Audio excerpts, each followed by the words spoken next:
어느 가정의 에피소드입니다. 아버지가 아들을 매일 차로 데려다 줍니다. 하루는 아버지가 아들에게 이렇게 말했어요.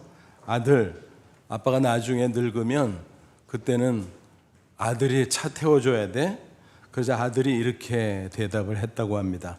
아빠 걱정 마. 그때쯤이면 자율주행 자동차가 나오니까. 맞는 말이기는 하죠. 하지만은 어쩐지 기분이 꿀꿀하더랍니다. 우스갯소리 같지만 요즘 세태를 반영하는 에피소드가 아닌가 생각합니다. 이제는 자식들이 부모를 부양해야 된다.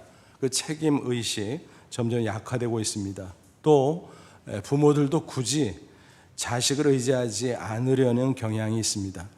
통계청의 한 조사에 의하면 20여 년 사이에 부모 부양에 관한 의식이 현격하게 변화되었다고 합니다. 부모 부양을 누가 담당할 것이냐, 그 물음에 가족이라고 답한 비율은 71%에서 27%로 급감했다고 합니다. 그 반면 사회라고 답한 비율은 20%에서 54%로 급증했다고 합니다. 그러니까 점점 세태가 어떻게 되는 거예요? 부모를 모시는 것을 꺼리는 방향으로 변하고 있구나 하는 것을 가늠할 수 있습니다. 이는 사도 바울이 증거한 대로 말세 징조 그대로 나타나는 현상입니다. 디모데후서 3장 1절 2절 너는 이것을 알라. 말세 고통하는 때가 이르러 사람들이 자기를 사랑하며 이기적이 된다는 거죠. 돈을 사랑하며 배금주의, 또 자랑하며 교만하며 비방하며 아주 오만방자해진다는 거죠. 또 부모를 거역하며. 그러니까 말세의 인간성이 극도로 타락하게 되는데 그 중에 하나가 부모 공경의 약화 현상, 심지어는 부모를 거역하고 대적하는 일까지 벌어진다는 것입니다. 어떻습니까? 요즘 세태 그렇게 되어가고 있지 않습니까? 그럼에도 불구하고 자식에 대한 부모의 사랑은 식을 줄을 모릅니다. 그나마 다행이기는 하지요. 내리사랑은 하나님께서 주신 인간의 본성입니다. 만일 그것마저 사라진다면 인류가 생존할 수 있을까? 없겠죠. 성경은 자식 사랑을 강조하는 동시에 부모 공경을 거듭 강조하고 있습니다. 아무리 세태가 변하고 세상이 타락한다고 할지라도 부모 공경은 하나님께서 정해 놓으신 변치 않는 계명이라는 사실입니다. 성경 도처에서 누누이 강조하는 말씀입니다. 따라서 세상 사람들은 어찌하든 적어도 하나님을 경외하는 우리 그리스도인들은 부모 공경의 신앙이 있어야 된다. 효도를 실천해야 된다는 것입니다. 만약 어떤 사람이 나는 하나님을 경외하는 신앙이 있어 라고 말하면서 부모를 공경하지 않는다면 그 신앙의 진정성은 의심할 수밖에 없다는 것입니다. 부모 공경과 하나님 경외의 신앙 상관관계가 어떨까 생각해 보니까 간단하게 이렇게 설명할 수 있을 것 같아요. 수학적으로 하나님 경외를 이렇게 큰 원이라고 한번 생각해 보세요. 그러면 부모 공경은 이 안에 들어가는 작은 원. 그러니까 뭐예요? 부모 공경은 하나님 경외의 신앙의 부분집합이다. 좀 더 정확하게 표현하면 진부분집합이다라는 것입니다. 그러니까 하나님을 경외하는 신앙의 사람은 부모 공경을 안 할래야 안 할 수 없다는 것입니다. 물론 불완전하겠지만 최대한 부모 공경을 실천할 수밖에 없다는 것입니다. 그러니까 신앙이 성숙해질수록 부모를 공경하는 효도 신앙도 더 깊어진다. 그게 당연하다는 것입니다. 오늘 어버이 주일을 맞이했습니다. 다시 한번 우리 각자 효도 신앙을 점검해 볼 수 있기를 바랍니다. 아무쪼록 이 시간 말씀을 통해서 슬기로운 효도라고 하는 것은 과연 뭘까? 잘 깨닫고 그것을 실천함으로 하나님을 기쁘시게 하는 저와 여러분 다 되시기를 주님의 이름으로 축원합니다. 먼저 효도의 당위성을 한번 따져보죠. 왜 효도하는 게 당연한가? 그 이유가 성경에 보면 여러 가지죠. 근데 그 중에서 대표적인 두 가지만 소개해드리면, 하나는 부모님은 하나님의 대리자다. 그러므로 마땅히 효도해야 된다는 것입니다. 또 하나는 뭘까요? 효도, 부모 공경은 하나님이 정해놓으신 계명이다. 그러므로 당연히 효도해야 된다는 것입니다. 오늘 본문은 부모님이 하나님의 대리자라는 사실을 분명하게 지적하고 있습니다. 22절 보세요. 너를 낳은 아비라 그랬어요. 아버지가 우리에게 생명을 부여했다라는 거지요. 또 25절 보면 너를 낳은 어미, 그러니까 어머니가 우리를 낳아 주셨다는 거예요. 우리가 다 알지만 이렇게 적시함으로 부모님이 하나님이 우리에게 생명을 주실 때 사용한 생명의 대리자 역할을 한다는 것입니다. 흥미롭게도 출산을 의미하는 영어 단어 여러 가지가 있는데 그 중에 뭐가 있는가 하면은 딜리버리. 여러분 딜리버리가 뭐예요? 코로나 때문에 많이 생긴 거 배달, 그죠? 딜리버리 배달인데 출산이라는 뜻도 있어요. 가만히 생각해 보니까 딱 맞아요. 부모님이 하나님이 주는 생명을 배달해 준 거예요. 그게 없었다면 우리는 결코 이 세상에 태어날 수가 없었을 것입니다. 그뿐인가요?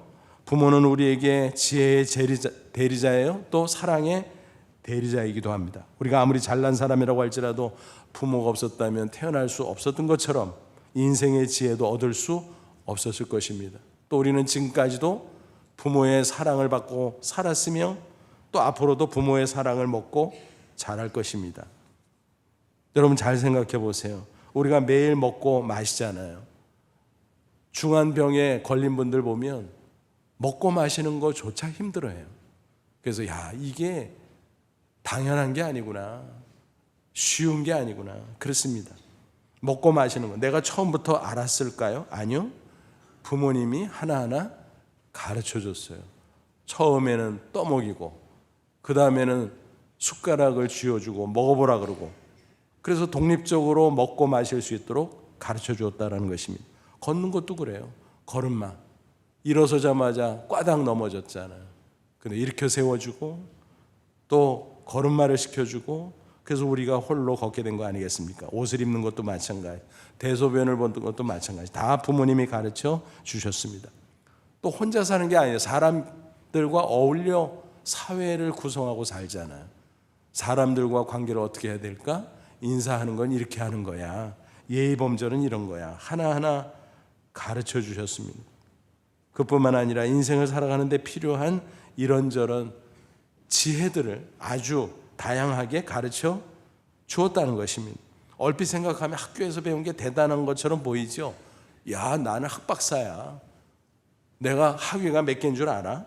큰 소리 칠지라도 하나하나 따져보면 실제로 인생을 살아가는데 꼭 필요한 기초적이고 필수적인 것은 부모님에게서 배웠다라는 것을 우리가 확인할 수 있습니다. 그리고 부모는 무엇보다도 우리에게 무한 사랑을 베풀잖아요. 세상에서 하나님의 사랑을 가장 많이 닮은 사랑은 부모님의 사랑입니다. 태어나서 장성할 때까지, 아니 부모 자신이 숨지는 그 순간까지 한시도 빼놓지 않고 부모는 자식을 생각합니다. 또 자식에게 사랑을 주고 또 주고 또 주고 합니다. 자신은 못 먹어도 자식은 먹입니다. 자신은 못 입어도 자식은 입힙니다. 심지어 자신의 목숨을 희생해서라도 자식을 구하려고 하는 것이 부모의 사랑 아니겠습니까? 그래서 많은 사람들이 이구동성으로 부모님의 사랑을 얘기하는데 좀 그래요. 제가 남자라서 그러는 게 아니라 어머니의 사랑에 편중해서 말해요. 당연하죠. 하지만 아버지의 사랑도 그에 못지않다라고 하는 사실입니다. 몇 년 전 태국에서 유행했던 생명보험회사 광고 영상을 본 적이 있습니다. 얼마나 감동적이었는지 몰라요.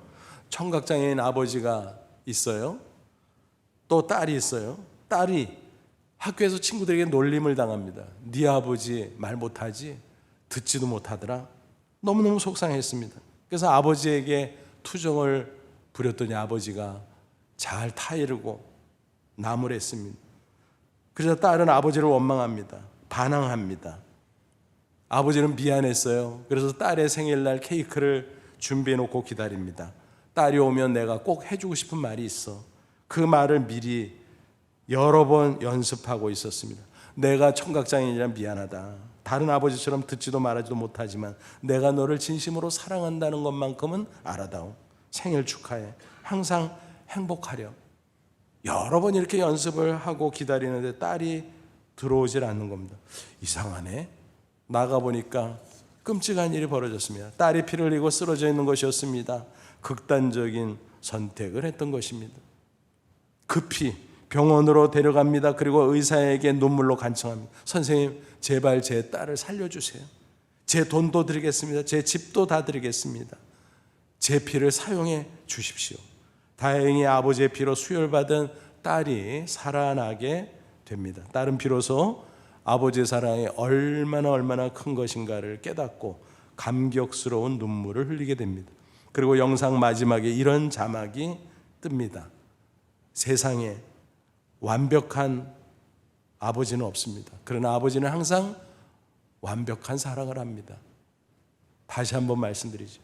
세상에 완벽한 아버지는 없습니다. 그러나 아버지는 항상 완벽하게 사랑합니다. 맞습니다. 부모님은 하나님의 대리자예요. 또 하나의 이유가 뭐라 그랬어요? 효도는요, 하나님의 계명이기 때문에 우리는 당연히 실천해야 됩니다.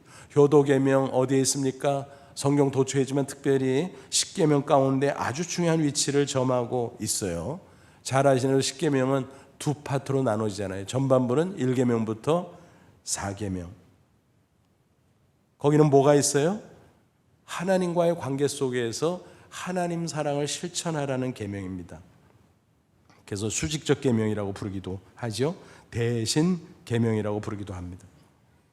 그리고 후반부는 뭐죠? 5계명부터 10계명. 이것은 인간관계 속에서 실천할 계명, 이웃사랑에 관한 수평적 계명입니다. 그런데 이 후반부에서 제일 먼저 나오는 5계명 뭡니까?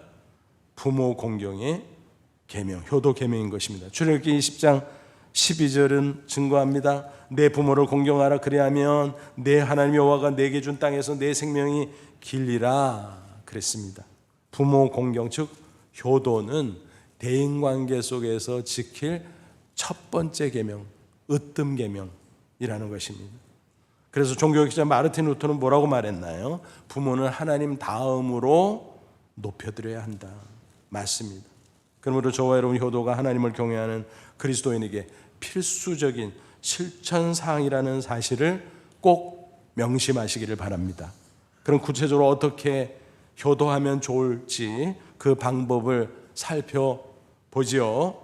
세 가지로 요약해 보죠. 부모님께 순종하고, 부모님을 공경하고, 또 부모님을 부양하는 것입니다. 하나씩 간단간단 살펴보면서 첫째, 부모님께 순종해야 됩니다. 22절 상반절 다시 보면 너 낳은 아비에게 청종하고 그랬습니다. 부모님은 인생의 선 경험자라 지혜가 많습니다.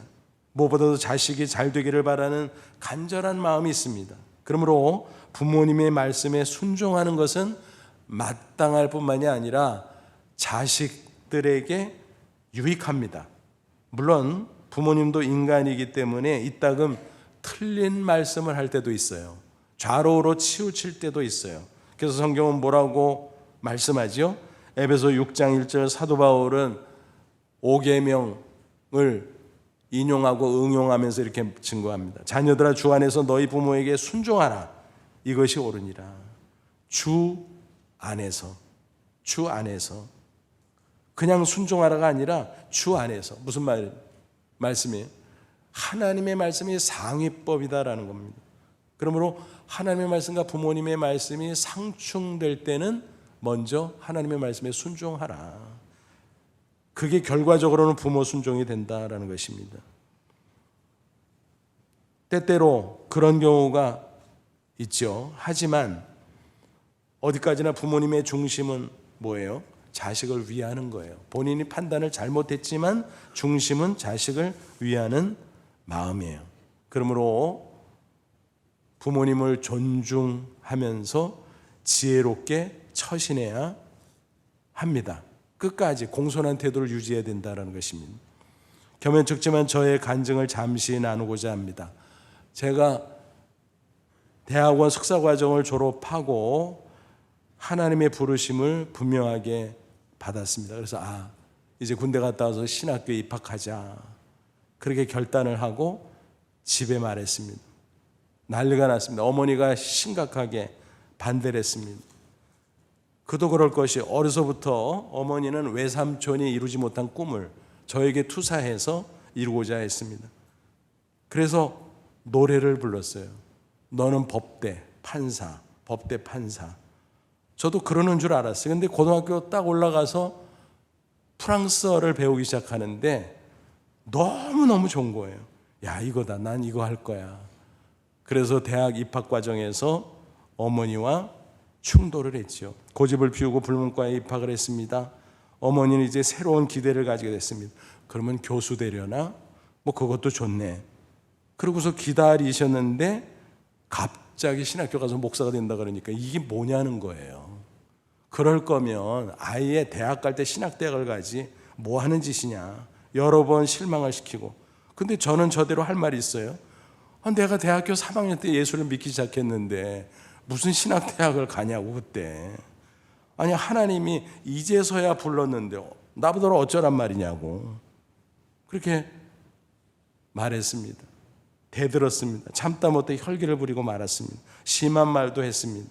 순종하지 못해도 공손한 태도를 유지해야 되는데 잘못했던 거지요. 지금도 그때 어머니에게 심한 말을 했던 것을 기억하면 얼굴이 화끈거리고 후회가 됩니다. 물론 어머님은 지금 목사들을 위해서 기도하는 권사님이 되셨죠. 2013년 우리 교회 또 여러 교회와 한국부록권 선교회 주관으로 불안성경을 출판한 일이 있었습니다. 프랑스어, 한국어, 그 성경 이렇게 대조 성경을 만들고 수십 명의 불문과 교수들과 석박사 대학원생들이 함께 심혈을 기울여서 그 성경을 출판하게 됐습니다. 근데 제가 발행인이었거든요. 그래서 맨 마무리 순서로 간행사를 써서 맨 앞에 붙였습니다. 한국어, 불어, 뭐 긴 글은 아니었지만 그거를 다 쓰고 출판을 했는데 너무너무 기뻤습니다. 야, 내가 불어를 배운 이래로 가장 기쁜 일이구나 싶었습니다. 그런데 마침 일반신문 또 교계신문 몇 군데에서 그 내용을 기사화했습니다. 뭐 그동안 어머니에게 제 기사를 보여드린 적이 없었지만 그때는 마음이 동했습니다. 그래서 일부러 프린트를 해서 그 기사를 어머니께 보여드리면서 설명을 했어요. 이만저만해서 불안성경이 나왔는데 이거로 선교사님들이 또 여러 사람들이 사용해서 프랑스 또 아프리카 불어권 나라들 선교하는 거라고 그렇게 쭉 설명했더니 그거 읽어보시더니 저에게 이렇게 말씀하시는 것이었습니다. 하나님이 이러시려고 불문과 보냈구먼. 그 말씀을 듣고 마음속으로 울컥했습니다. 그 옛날 혈기 부렸던 것을 만회했구나 싶었습니다.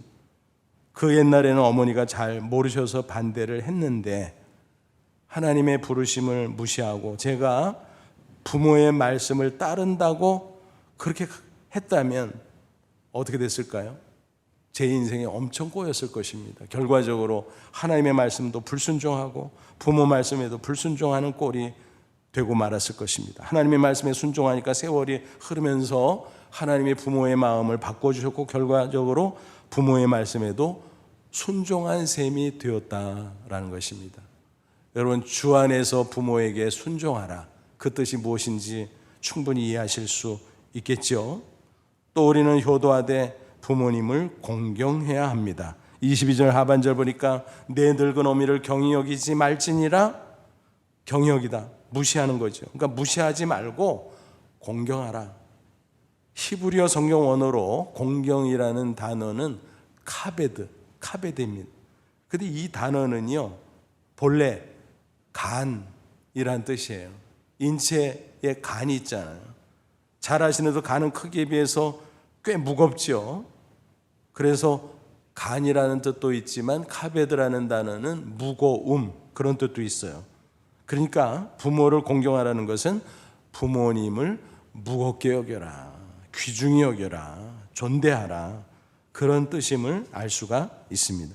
성경을 연구해 보면 훌륭한 신앙인은 예외 없이 효자였다는 사실을 우리는 확인할 수 있어요. 예를 들어 보면 솔로몬, 위대한 왕이었죠. 근데 어머니 밧세바가 행차하면 왕자에서 일어나 절을 올린 후에 오른쪽에 앉혀 드렸습니다. 공경하는 모습이죠. 또 요셉은 어땠습니까? 대제국 애굽의 총리가 됐잖아요. 그런데 아버지 야곱과 그 일족이 애굽에 이민 오도록 초청한 이후에 올 때 어떻게 했어요? 멀리 고센 땅까지 갔어요. 영접하러. 근데 그때 수레를 갖추고 갔다. 요즘으로 말하면 자기가 타는 승용차 중에서 최고로 좋은 차를 가지고 가서 아버지를 모셔왔다라고 하는 것입니다. 그리고 평생 공경했습니다. 아, 효도는 이렇게 공경하는 것이구나 알 수 있어요. 셋째로 부모님을 봉양하는 것, 그게 효도입니다. 봉양한다는 것은 받들어 모시는 것을 의미합니다. 뭐를 잘 해드리는 것도 그러지만은 여러 면에서, 물질은 여러 면에서 잘 받들어 모시는 것을 말합니다. 25절에 보니까 그걸 이렇게 설명했어요. 내 부모를 즐겁게 하며 너를 낳은 어미를 기쁘게 하라. 그러니까 부모님을 즐겁게 하고 기쁘게 하는 거, 그게 바로 봉양하는 거예요. 우리 부모님은 젊을 때 한창 날리던 분이라고 할지라도 노인이 되면 물질적으로나 정서적으로 궁색해지기 쉬워요. 과거의 모습이 화려했을수록 역설적으로 더욱더 의기소침해지기 쉬움을 알아야 됩니다. 따라서 그런 감정을 느끼시지 않도록 육신적으로 또 정신적으로 잘 돌봐드려야 된다는 것입니다. 물질적으로 궁핍하지 않도록 배려해드리고 건강도 살펴드리고 또 가고 싶은 데가 있으면 모시고 다니고 보내드리고 그래야 하는 것입니다. 무엇보다 부모님 앞에서 자손들이 서로 우애하는 모습을 보여드려야 합니다. 가족 간의 불화나 갈등으로 부모님의 마음을 아프게 하고 걱정을 끼치면 그것은 불효입니다. 형제 우애가 물질적으로 잘 해드리는 것보다 훨씬 더 좋은 효도라는 사실을 우리는 잊지 말아야 하는 것입니다. 특별히 신앙의 부모님은 어때요? 자손들이 신앙생활을 잘할 때 그것을 가장 기뻐하십니다.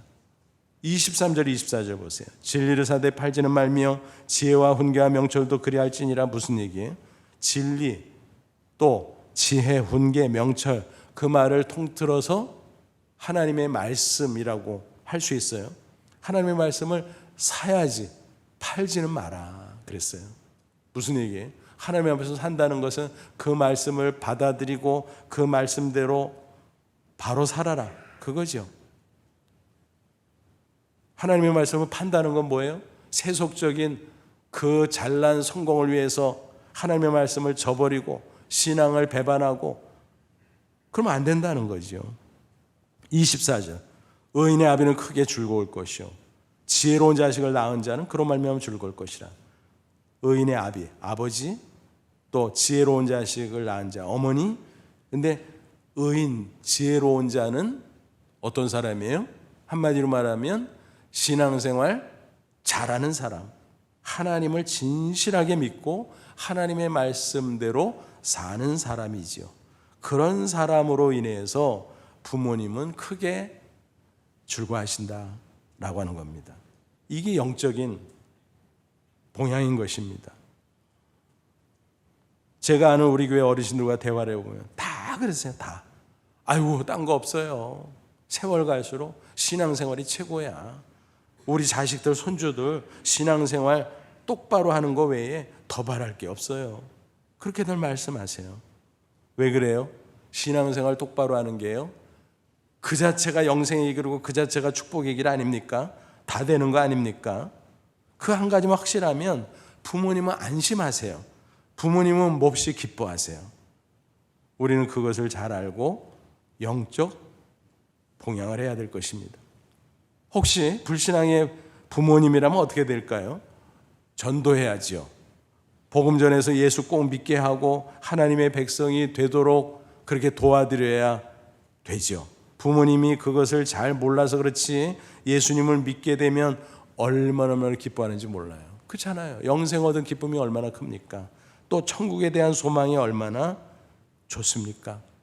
또 남은 생에도 하나님을 아버지 삼고 사니까 얼마나 복되고 아름다워요. 우리 교회 성도들 가운데 이런 말씀을 전할 때 그것을 잘 받아서 부모님을 전도하는 그 실천자들이 꽤 많이 계세요. 어느 집사님 생각이 납니다. 그분은 이런 설교를 듣다가 어느 날 예배 시간에 꽉 찔렸어요.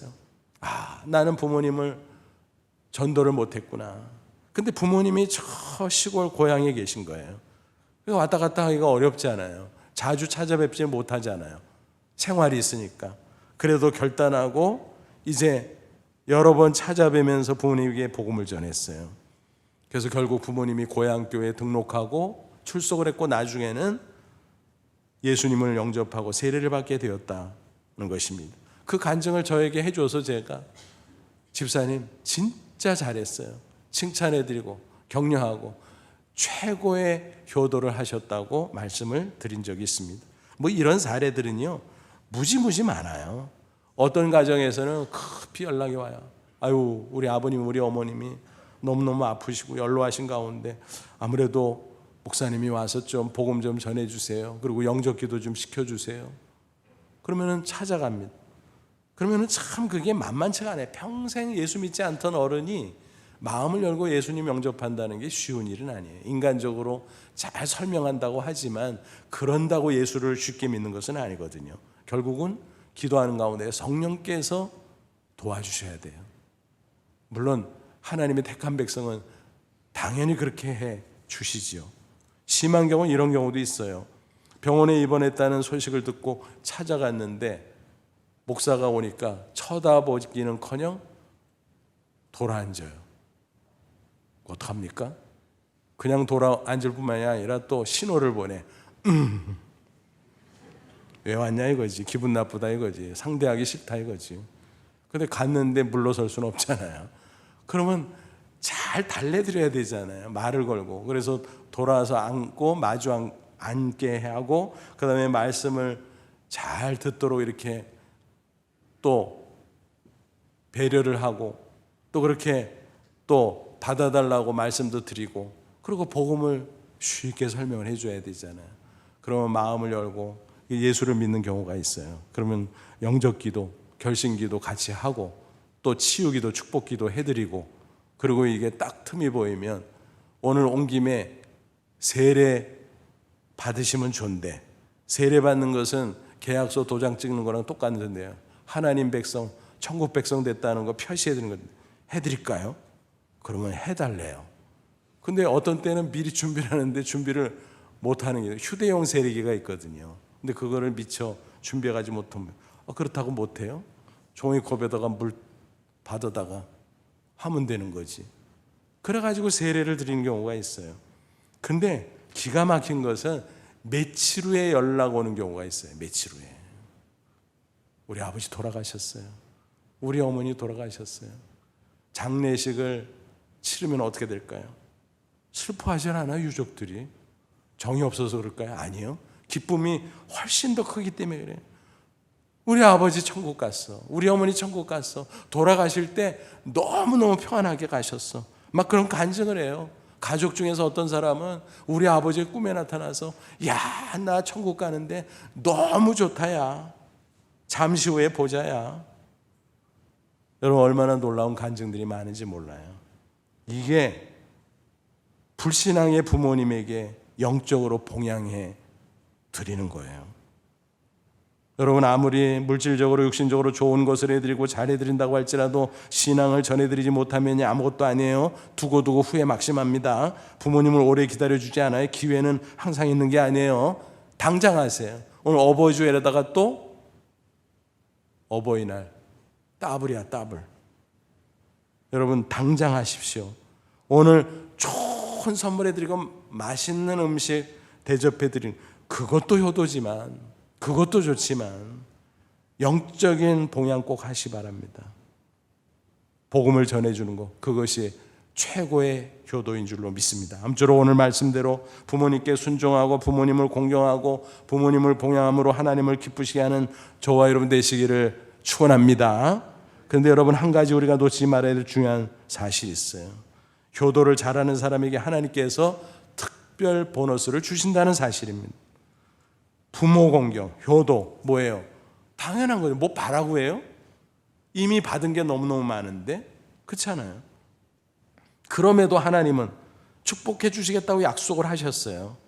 에베소 6장 2절 3절 보면 사도 바울이 신명기 또 출애굽기에 있는 5계명을 그것을 인용하면서 이렇게 증거했어요. 내 아버지와 어머니를 공경하라. 이것이 약속이 있는 첫 계명이니 이로써 내가 잘되고 땅에서 장수하리라.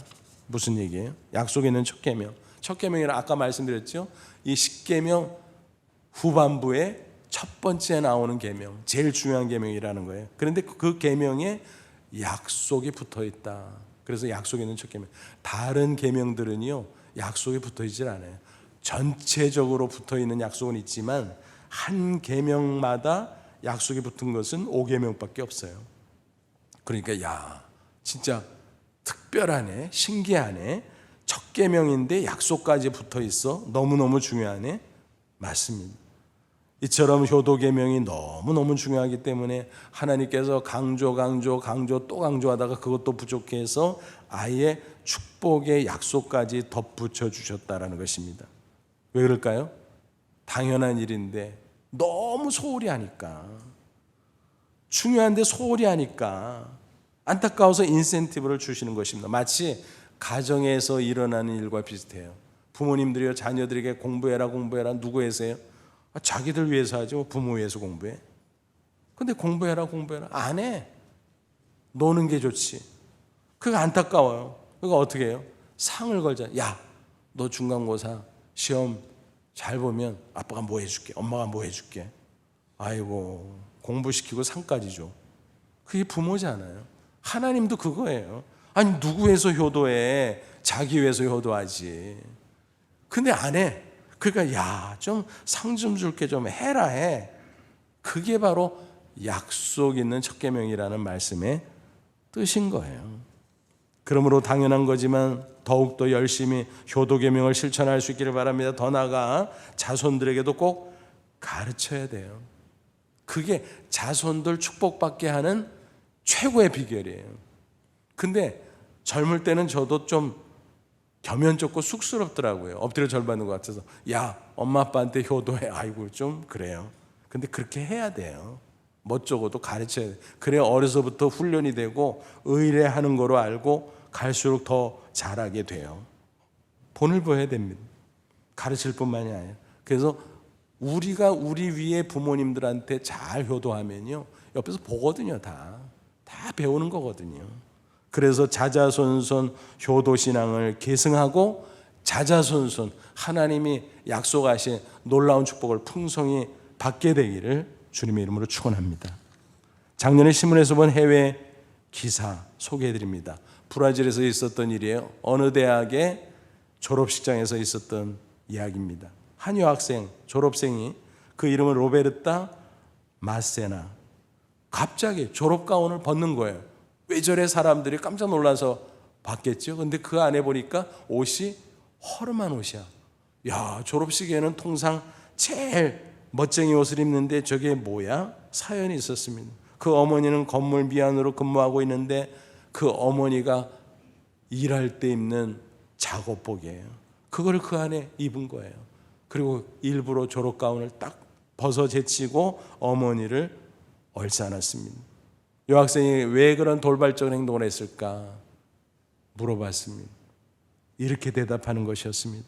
어머니는 정말 훌륭한 분이에요.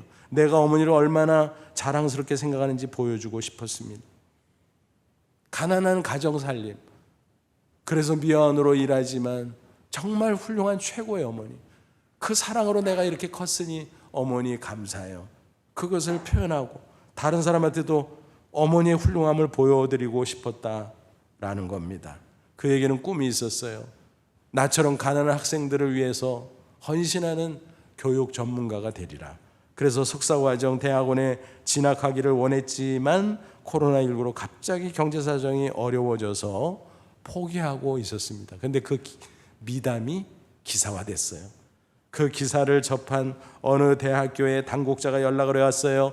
우리 대학원 석사과정에 입학하면 전액 장학금 줄게요. 할래요? 당연하지. 이렇게 해서 그의 꿈이 이루어지게 되었다는 아름다운 이야기입니다. 그야말로 하나님이 준 보너스 아니고 뭐겠습니까? 그렇다고 계산했을까요? 예측했을까요? 아니요. 그냥 했어요. 당연해서 했어요. 감사해서 했어요. 그런데 하나님은 그걸 기뻐하시고 놀라운 보너스를 주셨다라는 사실입니다. 여러분, 오늘은 어버이 주일입니다. 마치 국가적으로 지키는 어버이날과 딱 겹쳤어요. 너무 중요한 날이에요. 왜 국가에서도 교회에서도 효도를 강조할까요? 너무너무 중요하기 때문이에요. 그 반면 소홀히 하기 때문입니다. 그래서 1년에 한 번씩 정신 차려 말씀하는 겁니다. 특별히 교회에서 어버이 주일을 지키는 것은 하나님 경외의 신앙과 밀접한 관계가 있기 때문인 것입니다. 참 신앙이라면 당연히 효도 신앙을 실천해야 되는 것입니다. 부모 공경, 뭐라 그랬어요? 아까 말씀드렸죠. 하나님 경외 안에 들어가는 부분집합, 진 부분집합이라는 사실을 꼭 기억하십시오. 아무쪼록 오늘 말씀을 통해서 다시 한번 슬기로운 효도라는 것은 과연 뭘까? 잘 헤아리시고 확인하시고 명심하십시오.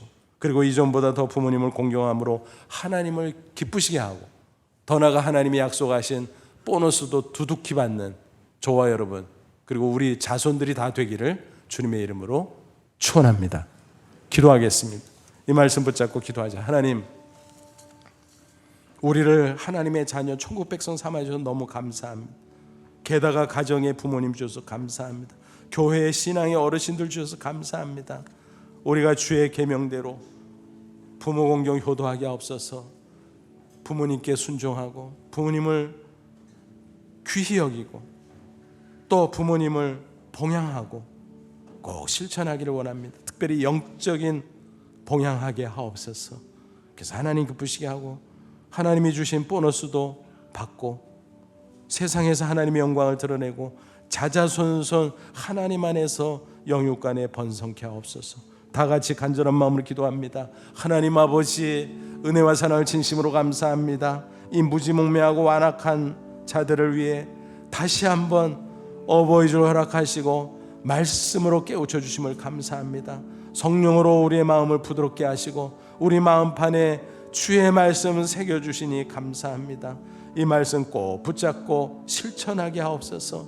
그래서 하나님 경외, 부모 공경 꼭 실천함으로 말미암아 하나님 기뻐하시고 우리를 마음껏 축복하시고 우리의 이 효도신앙이 자손들에게까지 계속 내려가서 자자손손 천대가 복을 누리며 하나님의 영광을 빛낼 수 있도록 역사에 주시옵소서. 예수님의 이름으로 기도하옵나이다. 아멘.